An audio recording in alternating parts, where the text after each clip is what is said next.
It is Amy LaJoie and Samir Roy here.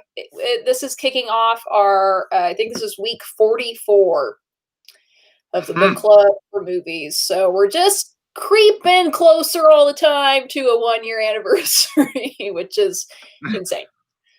Who knew we'd get to that point? Yeah, here we are. Who knew? Yes. Hello, Crystal. Happy Monday. Thank you for joining us. Hope everyone had a fun weekend. Samir, did you manage to watch any movies in between your U.S. figure skating championship schedule? Some I watched. I had a little digital or virtual movie night with my niece in San Diego, and we watched Ponyo by Miyazaki, because they're all of the Studio Ghibli movies are on HBO Max now. So Really? I had forgotten about that. I have a special little thing that so you can go to just the Studio Ghibli movies in the HBO Max app. Shortcut. So I watched that. In addition to Tremors, that gave me all these vibes of Little Shop of Horrors. So I watched Little Shop again. Because I just felt like I had to. Are we surprised? No, we're not surprised. Not even a little. I watched a lot of. Yeah, I watched. Let's see. Yeah, on Friday I watched Tremors, which we will talk about in a little bit. I watched The Hunt for Red October because my mom had just finished the book and she wanted to watch it. I watched the first That's Entertainment, and last night I watched Charade, right. the Audrey Hepburn, Cary Grant, Stanley Donen film from the early 60s, and it was fun. It had some really like cheesy lines, and the best line that we found was one of the many bad guys in that movie, but he said something like, "You fell for that like an egg out of a tall chicken." So I love that's that movie my favorite so much. line ever. Yeah, it was fun. I'm glad I finally saw it. It's on my Netflix DVD list. Although I actually think it's on IMDb TV if people want to watch that. Yeah, but it's cute. You know, if you like Audrey Hepburn and Cary Grant especially was fabulous. I love it. Yeah, and then of course Friday was Tremors, our cult classic Friday pick.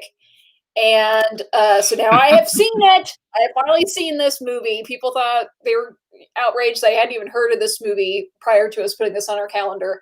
And it was fun. It was really fun. I think the B movie angle should have been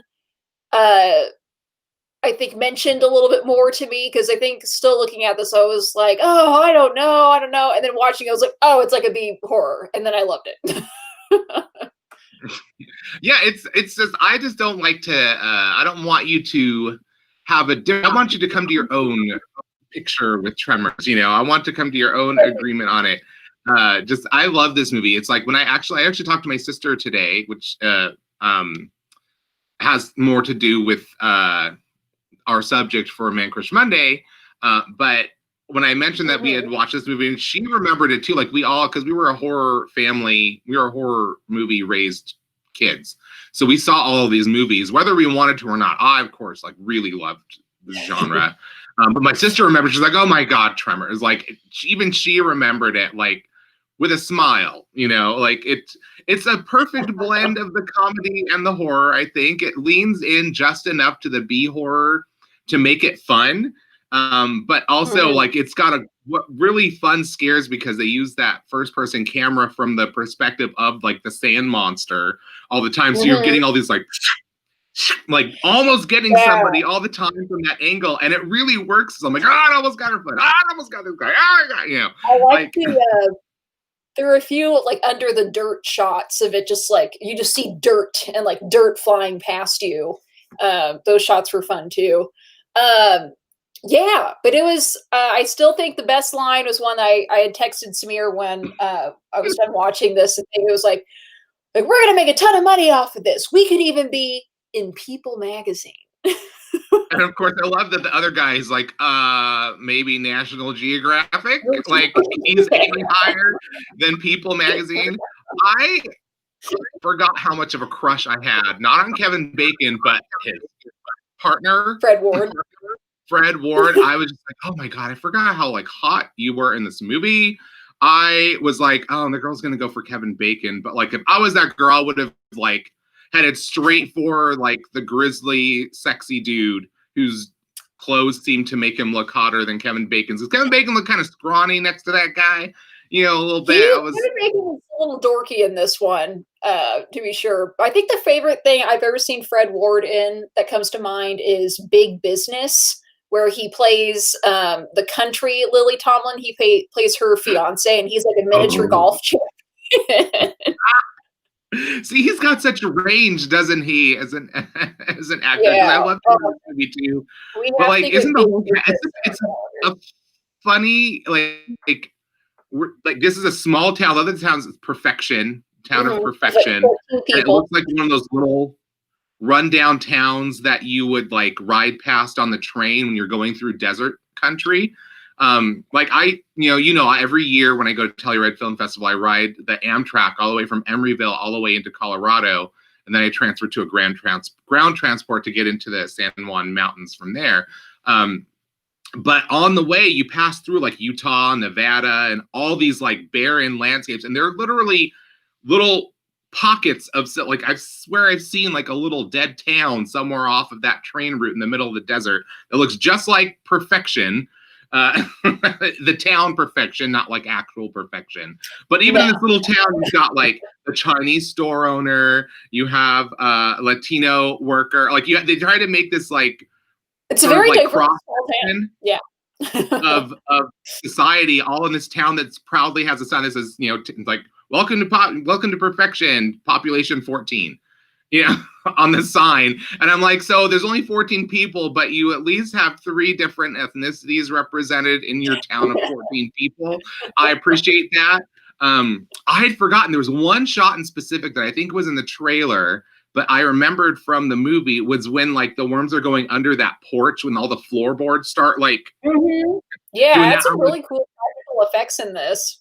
I was really impressed. I was like, oh, I forgot about that shot. That's such a great like.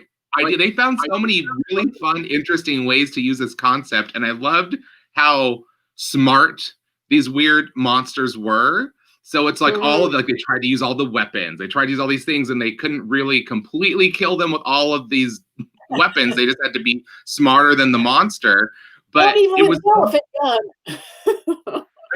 you didn't even pierce it with the elephant gun. I was like, Jesus, these people are terrifying, but they came in handy. Well, I liked how they had their relationship where like Rhea McEntire was like calming. She's always bringing him down. She's not trying to make him more agitated when he gets caught under the collar. When her husband gets on it, she's like, oh, calm down. I know he thinks he knows everything. They're like, okay, if people who were gun enthusiasts were like this measured and like actually didn't just shoot and then ask questions later like these people, maybe we wouldn't be so scared of them. But they were still kind of scary. And like that bunker that they had out, you just hope to God never to cross those people or get on their bad side when you're crossing through that area. Great to do. But it was so funny to see that dad, the actor who played the dad, because he's famous from Family Ties for being like, okay, they're like hippie parents. They were parents who were hippies. And now they have children. And now this hippie, the guy who's famous for playing a hippie dad is playing this like gun nut who's like, they're coming for, who's like, they're trying to set up their perfect and he's in several of the sequels, I think. Is he what? I think he's in several of the sequels. Well, the poster. Yeah.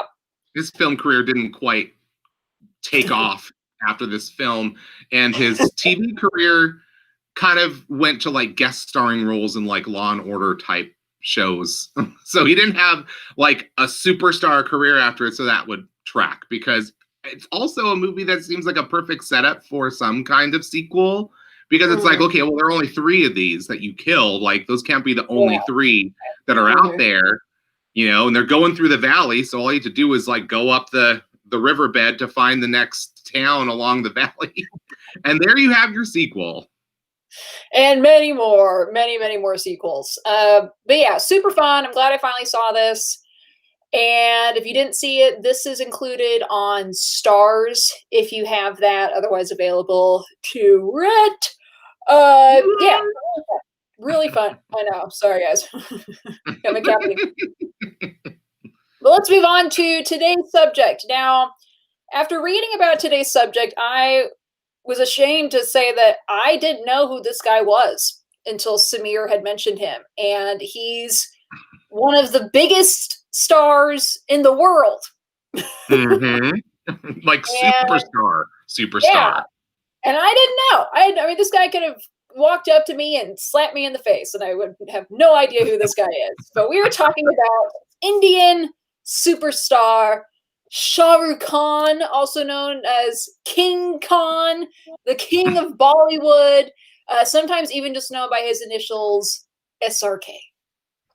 So similar to mine, SKR, SRK. It's like we're cousins. We're not cousins. Yeah, but this guy, he's huge. He's an Indian actor. He's also become a producer, a stage performer, a singer.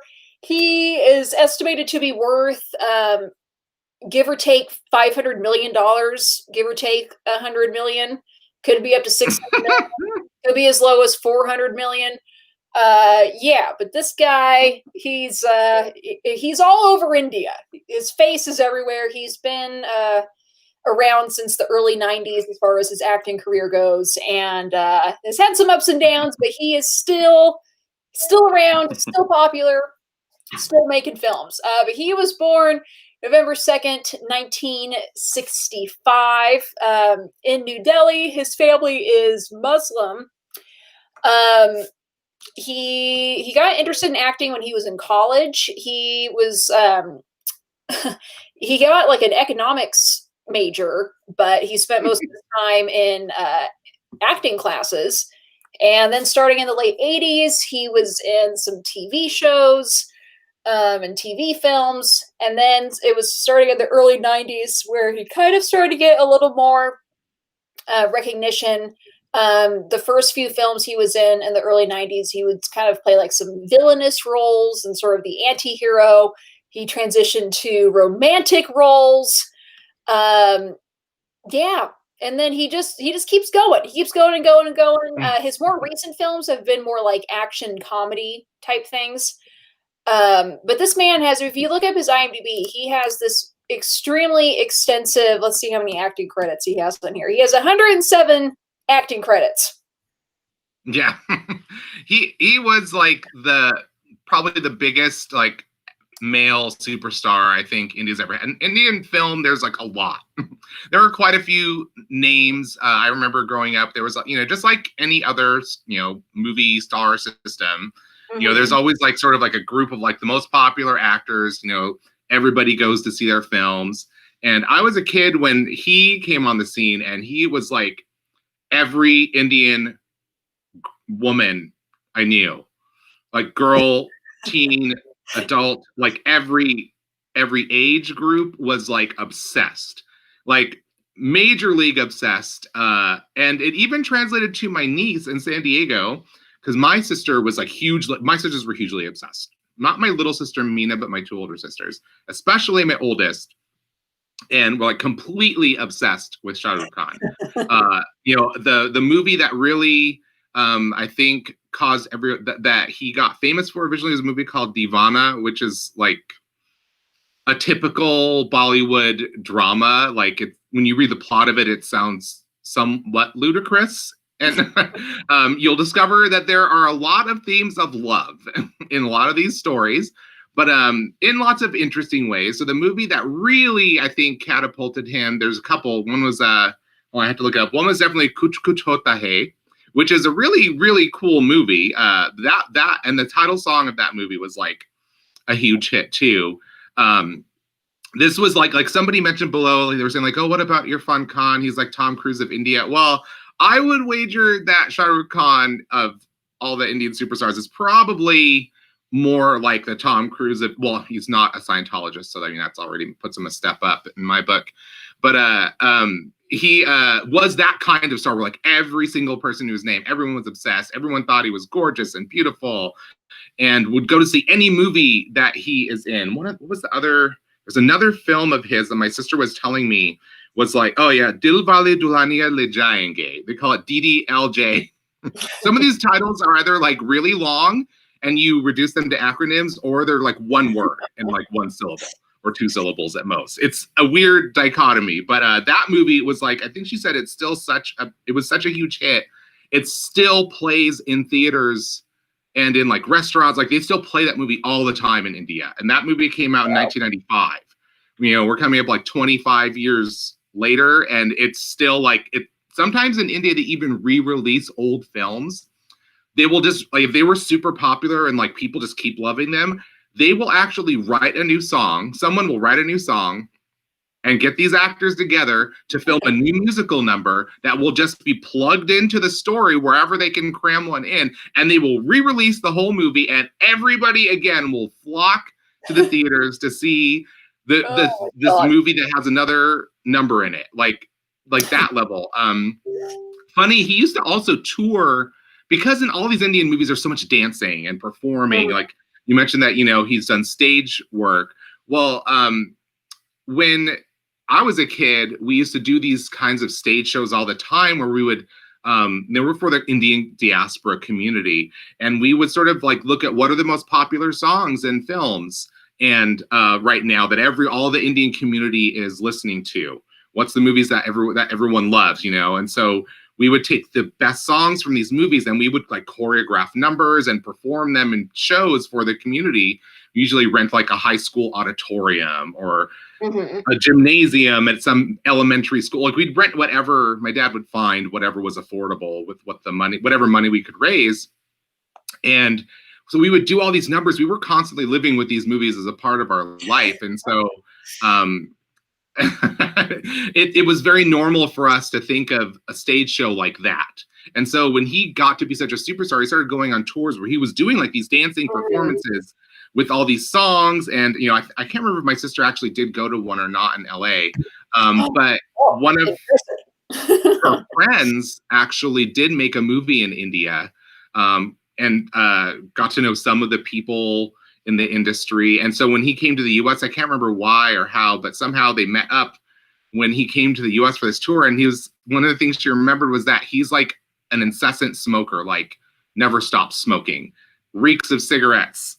But he's like constantly like throwing his whole body into these performances. I don't know how he could do both those things, but he could. But he like always hated visiting California because it's like, you can't smoke anywhere. Like, even when they tell you to go outside, you go outside and then you can't smoke in that spot you went to outside. Like he was just so mystified because it's so different. It was so different in India for a long time where you could just smoke anywhere you wanted and there was just no way to combat that. But it was like a weird thing about him that she remembered. But like he is such a huge star that like his star persona, his screen persona is almost like a business that has like a whole infrastructure underneath it that is supporting it. So he's like, people ask him like, how do you separate? I think my sister was telling me they did that David Letterman series on Netflix. There's a like where he does like hour-long interviews. He did one with Shah Rukh Khan. I saw a photo of the two of them. Yeah. Yeah, and he talked about how like, how do you separate these? And he's like, oh well, Shah Rukh Khan is like its own, like the screen star is like its own thing.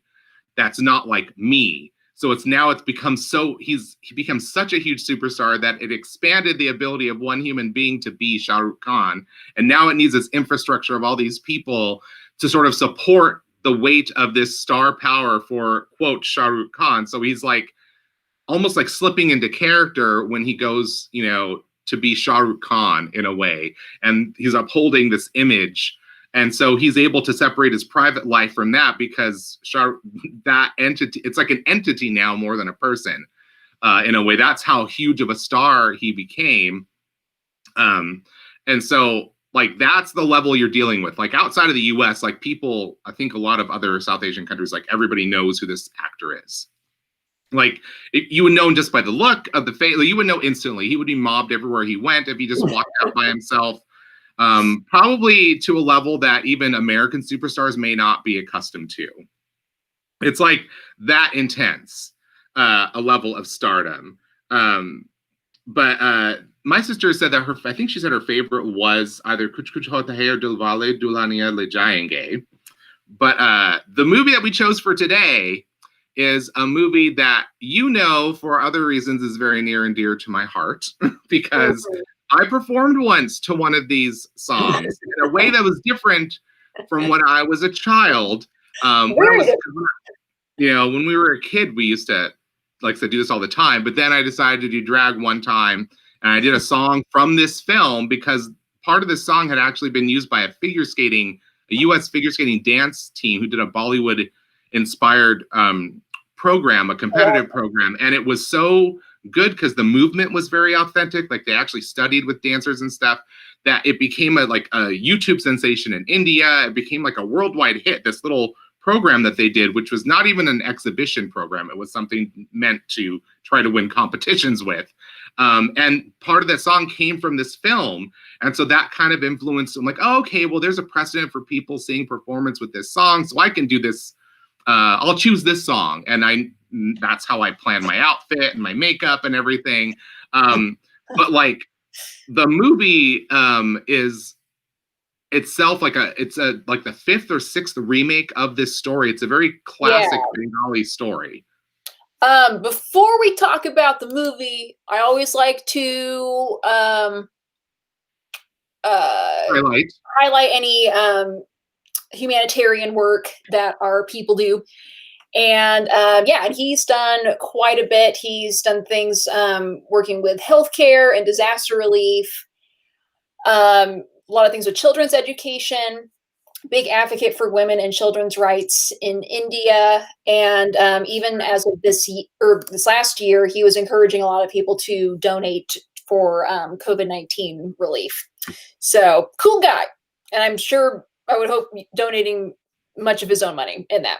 Yeah, I would assume, but he could probably pull in a huge amount of money in an actual fundraiser just by being in it. I remember as a kid when my sisters first got obsessed with him, I didn't think he was conventionally handsome in a way as much as they did, but like people like swoon over this person. So this was like, there's some aspect of his appeal that has to do with him as a performer as well. So when you see him perform, you see him in a movie, there's something about his charisma and his energy that like completely transforms you as a viewer. And you're like, oh. He also has very nice hair. If you look at photos of him, he still has great hair. Yeah. This is the movie, the 2002 Devdas, a grand saga of timeless love. Now, this is about after his wealthy family prohibits him from marrying the woman he is in love with, Devdas' life spirals further and further out of control as he takes up alcohol and a life of vice to numb the pain. Well, this sounds dramatic. At the time, this was the most expensive Bollywood film ever made at only $7 million. That was the most expensive. I mean, that's like an indie film in the US. Right. And when you see it, it looks like it costs $107 million. It is one of visually, it's one of the most opulent, extravagant spectacles of cinema. Like, we watched, we loved The Merry Widow because there's a lot of opulence and ornate beauty all throughout that movie. This is like, and that was special. That was like a step above, other typical movies. This is like what you expect when you see a Bollywood movie. And this kind of goes even above that. It's like I said, visually you would just be like hypnotized by some of the images. It's also like a powerhouse of like Indian film stardom. And it has a little bit of a connection to me because it's like my sister was telling me, and I remember this because some of the films that we talked about Satyajit Ray films, that, the movies that maybe were popular in the states of Bengal were not popular all over the rest of India. And this movie, the original film, was a Bengali film that actually happened to capture the whole country's love. Like, it became a huge success. Everybody loved the story. There are always stories about like someone who's in love with someone that they're not for family or somewhat whatever religious reasons they can't marry, and there's so many of these kinds of stories. This particular one just really captured everyone, and it's been remade over and over and over again. I don't know if it's been remade since this one, because I don't know how you can really exceed this one in some other way. But the people that are in it, like you have Shah Rukh Khan, who's like the biggest superstar in Indian cinema. You have Aishwarya Rai, who is, Miss Universe, purportedly the most beautiful woman in the world, who was a huge star in her own right.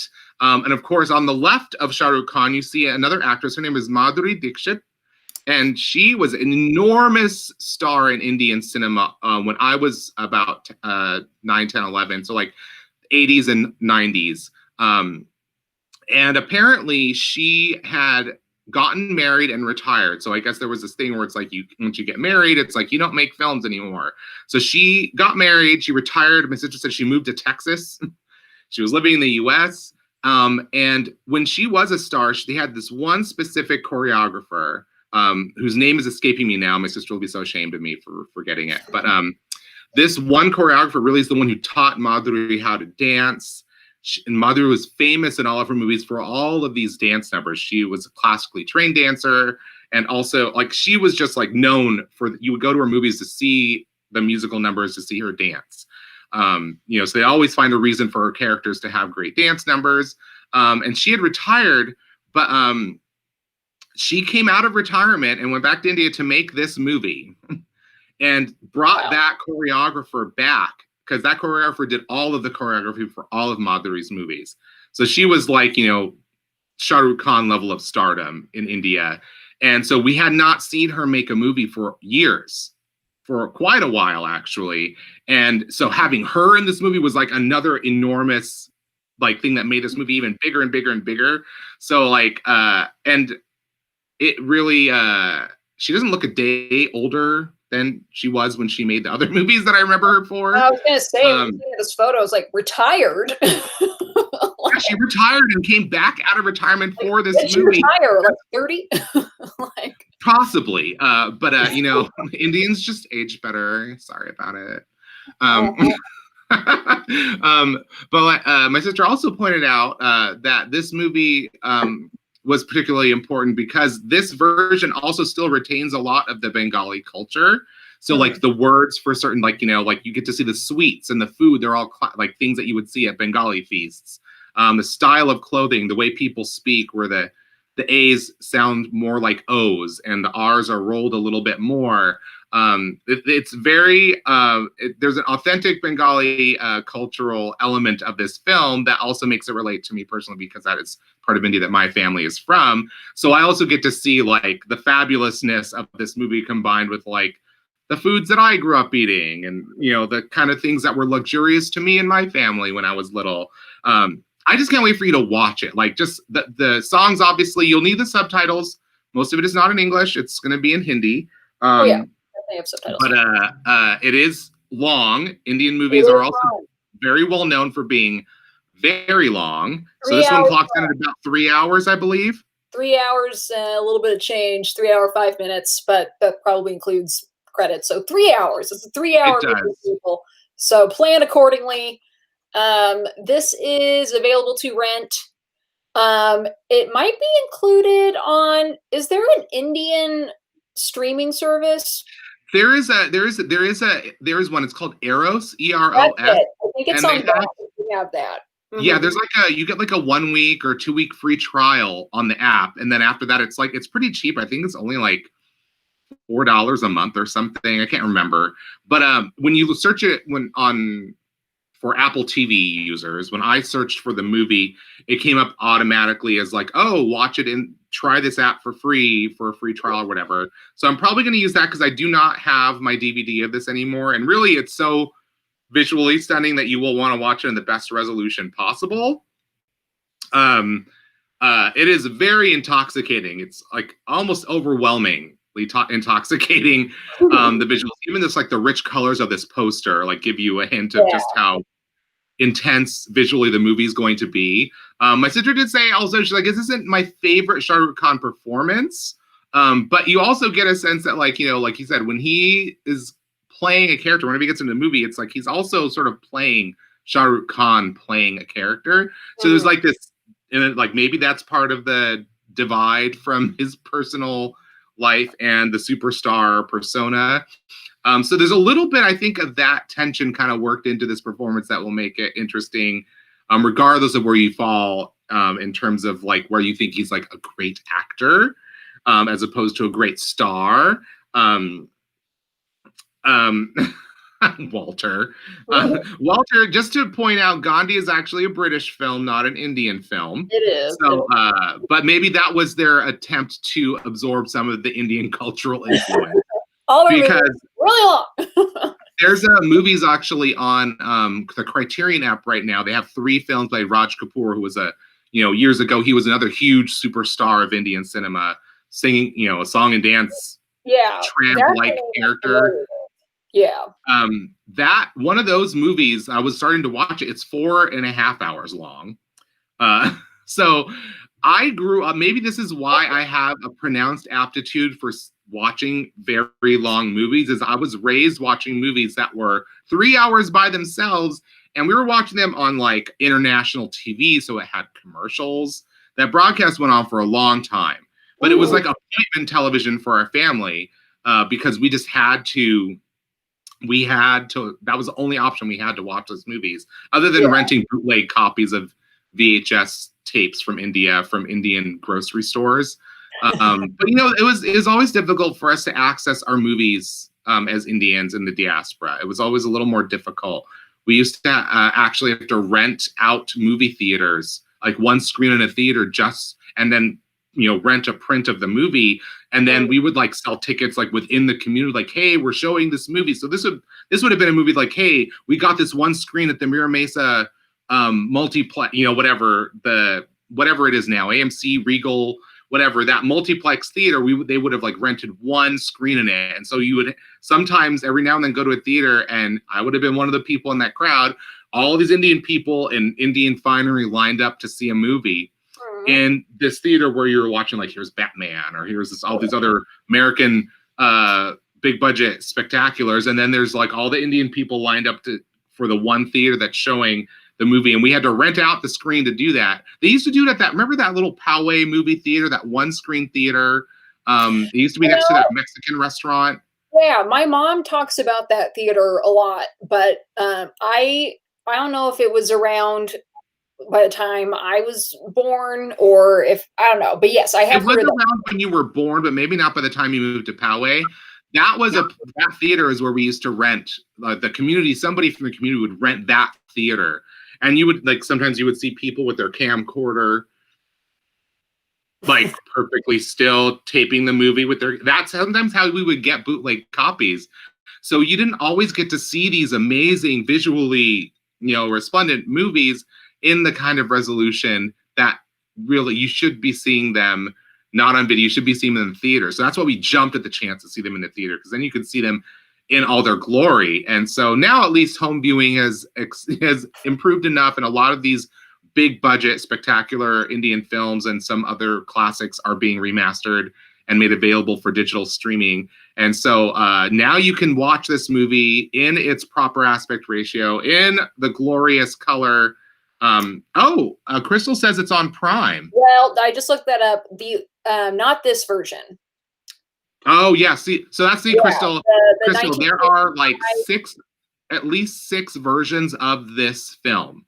Yeah, this one is not on Prime. Yeah, this version is the one with Shah Rukh Khan, and I don't believe that one is on Prime. No, but there are a few other films from the 2000s that he was in. Those are on Prime if people want to see more of his films. Yeah. If you do see this movie and like you just want to see him in more films, I've got a list. I've got a list that will get you through. Like, I was even surprised how powerful his stardom still is, because my niece is raised in the U.S. She's quarter Indian. So, and my dad has not been alive for most of her life. But even like, you know, without my dad around all the time singing Indian songs and playing Indian movies, she somehow, I forgot how it came to be that she watched one of Shah Rukh Khan's films, but she instantly was like, you didn't have to convince her. She instantly became a fangirl like right away. And like, this is like a very Americanized child, you know, who has not watched as many of these long Bollywood musicals that I did when I was little. And even she was like completely overcome with passion for this human being. So it may happen to you. And if it does, there are at least 80 other movies that you can watch him in. There are. My God, there's quite a bit. Again, this is a super long movie, so plan accordingly if you want to watch this. Yeah, really looking forward to seeing all of this. I don't know if I've seen a Bollywood film in its entirety before. I think I've seen clips of things, and then they'll throw in like elements of things like, oh, like here's a Slumdog Millionaire Bollywood musical number, or like that movie is also not an Indian film. That's a British film made by a Scottish director in India, and I have lots of thoughts about that, but that's for another time. I think we agree on our thoughts on that film. But anyway, really excited to watch this. Love musicals, obviously, so really looking forward to it. And speaking of musicals, tomorrow for our Director Tuesday, we are going to be talking about one of Samir's all-time favorites, Mr. Vincent Minnelli, but we are not picking one of his musicals. We are picking one of his dramas because he did a lot. Bride and Prejudice. Yeah, I've heard of that. I definitely have heard of that, but did not see that. There was a brief infatuation with Indian aesthetics and films, not Indian films themselves, but movies made by Indians in English in other countries. So there was like Bend It Like Beckham, and there was like a brief period where you were seeing these kind of like blends of East and West with heavy Indian influence in some way, like Indian culture and you know, sort of clashing with the traditions of Western culture kind of stories. This movie doesn't do any of that. It's a straight up classic Indian melodrama, two people who love each other who just can't be together for whatever reason, and they sing a lot of songs because their passions are sublimated and only expressible through these musical numbers in a lot of ways, especially structurally within the film. But oh my God, these are just some of the best musical numbers. And as my sister also said, that the dance sequences in the other movie that made him a star, the Dilwale Dulhania Le Jayenge, she said that one is like an epic dance film of dance numbers. So like if you like this movie, that may be the next one to go to for you. But I just can't wait to see. I wish I could watch Amy's face when some of these scenes play up in this film, because it'll just be like, how do I make something that looks like that? I want to do that, like the costumes, the lighting, the color, the framing. I'm gonna do it a Bollywood film. Like, just trust me, it's pretty mind blowing. It's like Indians were like, "Oh, Busby Berkeley, you make musical numbers, huh? Well, let's try that." And then they're like, "Wow, I'm just gonna blow you out of the water." That's really cute, Busby. Yeah, please watch this. Join us tomorrow for after the movie discussion of this, followed by our Vincent Minnelli discussion for Director Tuesday. It's going to be a really fun day tomorrow because another one that Samir is, I mean, I like him too, but not as much as Samir. That's one of Samir's like top 5 directors? I guess you could say top. I hate to put numbers on people, you know, because it's like he's number 3. I'm throwing it out there. He is number 3. He is. They're all number 3. Favorite director out there. It's official. All right, guys. Thank you for joining us. Enjoy, if you have the day off today, enjoy that. Happy Martin Luther King Day once again. And we'll see you guys tomorrow.